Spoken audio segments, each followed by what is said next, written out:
د ذهن کنټرول، یعنی هغه زموږ د فکر کولو پروسه، رویه، احساسات او زموږ د پریکړې ځواک له فزیکي، رواني او ماوراالطبیعي لارو رهبري کوي.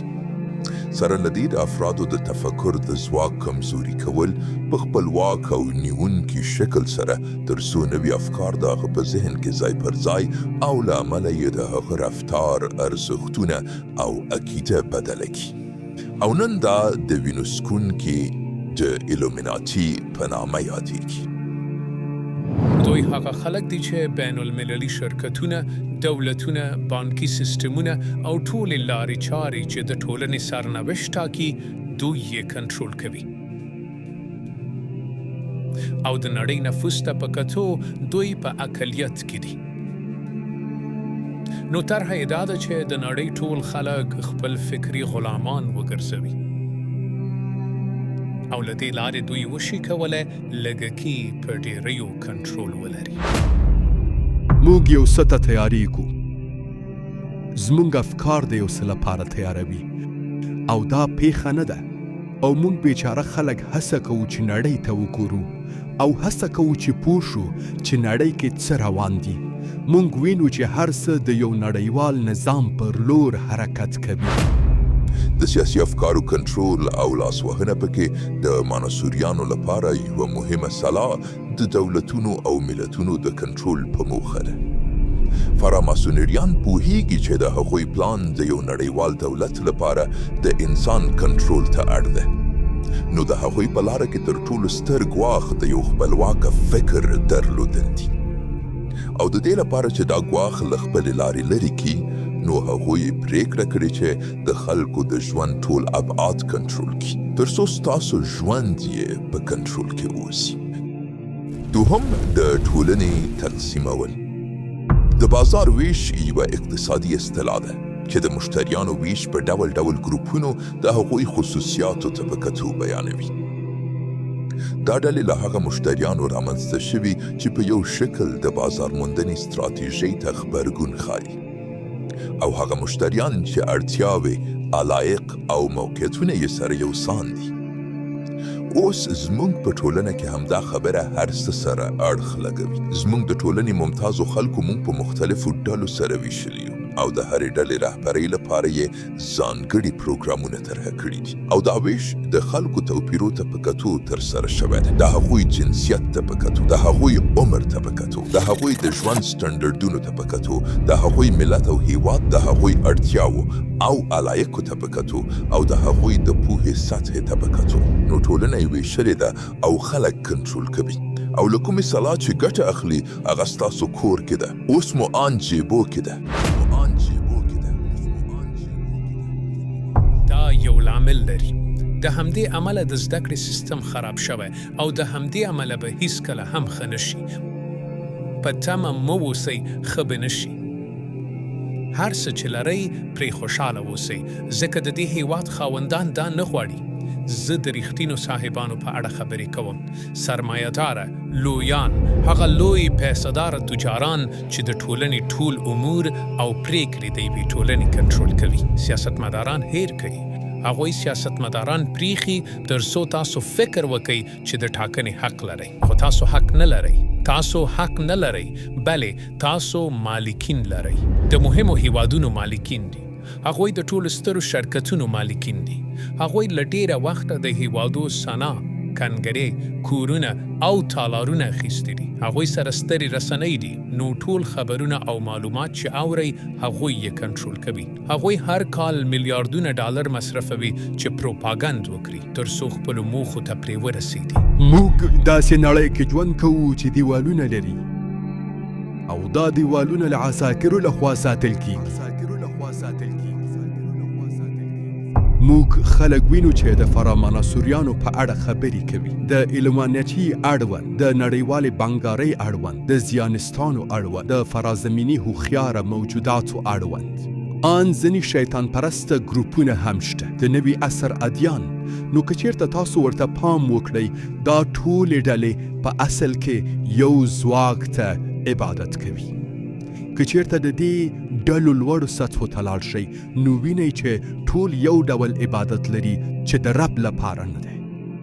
د هغوی عبادت د موسی یا عیسی یا محمد صلی الله علیه وسلم د خدای لپاره نه دی، بلکې یو بل ځواک دی چې دوی یې عبادت کوي. هغوی ورنه ځواک غواړي او دا ځواک یې ورکوي. الشيطان يعدكم الفقر ويأمركم بالفحشاء. چې شیطان تاسو په فقر ګواخي او بیا درته په فحشا امر کوي. او موږ ډیرې لارې لرو او تاسو دا لارې په یاد وساتئ. کله چې د یو بین المللي سیستم په اړه فکر کوئ، د کوم سیستم چې موږ پکې ژوند کوو، بنسټ یې څه شی دی؟ له فقر نه ویره، شرارت او فساد کومې ډلې چې زموږ په وړاندې دي یو ځل ورته ځیر شئ. شیطانیت. لاړ شئ فلمونه وګورئ. د 50 سلنه فلمونو اتلان مجرمین دي. نن غله او فریبکاره زموږ اتلان دي. هغه اتلان چې اوس خصوصا زموږ ځوانانو لپاره بیلګې دي. موسیقي وګورئ. وګورئ چې د موسیقي په نوم زموږ د ځوانانو له خولې څه خبرې راوځي. دیا نړۍ ته وګورئ. بد اخلاقی او دا تاسو په فلمونو او پروګرامو کې لیدلی شئ. او زموږ ځینې مسلمانان په ځانګړي ډول خویندې مو د ورځې په جریان کې دا پروګرامونه ویني. هغو ډول ډول سیریالونه ویني. څوک له خپل همسایه سره سملي او دوی ورته نور مسایل هم په دې سیریالونو کې ښایي. ان ځینې دفاترو کې دا سیریالونه ډاونلوډ کوي چې کور کې یې بیا په آرامه زړه وګوري. دا د ذهن د کنټرول تګلاره هر ځای کې شته. په ښوونځي کې، پوهنتون، رسنیو کې، سیاست کې او د خاصو سازمانونو په واسطه لکه BBC، فیفا، د موسیقۍ منبع او داسې نورو په واسطه د ټولنې د ممتازو خلکو د ادارې تر لاندې الومیناټي یا نور مخفي سازمانونه دا هر څه کوي. له کومو سلاګانو چې ستاسو په وړاندې ګټه اخلي، ستاسو کور کیږي، تاسو او ماشومان مو پې ګرموي او په تدریج مو لارو رکي کوي. وګورئ چې څنګه یې اخلاق او انسانیت له منځه وړي او تاسو یې خپلو تولیداتو باندې معتاده کړي یاست.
ستاسو لپاره خبرې کوم. د ذهن زنده ماغزه مو خلاص کړئ.